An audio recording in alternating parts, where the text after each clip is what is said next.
నమస్తే, నేను మీ నాగచంద్రుడు, సీనియర్ న్యాయవాది సనపడ. డిఫాల్ట్ బెయిల్ అంటే తెలుసా?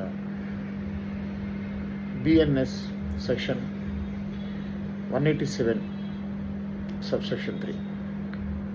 మిత్రులారా, సాధారణంగా పోలీసులు ఒక వ్యక్తిని అరెస్ట్ చేసిన రోజు నుండి 10 సంవత్సరాలు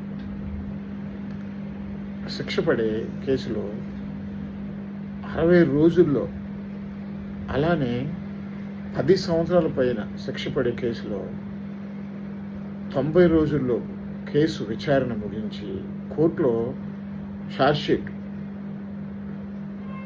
ఫైల్ చేయాలి. పైన తెలిపిన సమయం వరకు కూడా బెయిల్ రాకుండా ముద్దాయి రిమాండ్ జైల్లో ఉంటే ముద్దాయికి బిఎన్ఎస్ఎస్ సెక్షన్ 187 సబ్సెక్షన్ 3 ప్రకారం బెయిల్ పొందడానికి అర్హులు. ఒక్కొక్కరికి సుమారుగా 10,000 రూపాయల విలువతో 2 జామీనాలు రెడీ చేసుకొని పైన తెలిపిన నిర్ణీత రోజుల తర్వాత బెయిల్ అప్లై చేసుకుంటే జడ్జి గారు బెయిల్ మంజూరు చేసే అవకాశం చాలా ఎక్కువ.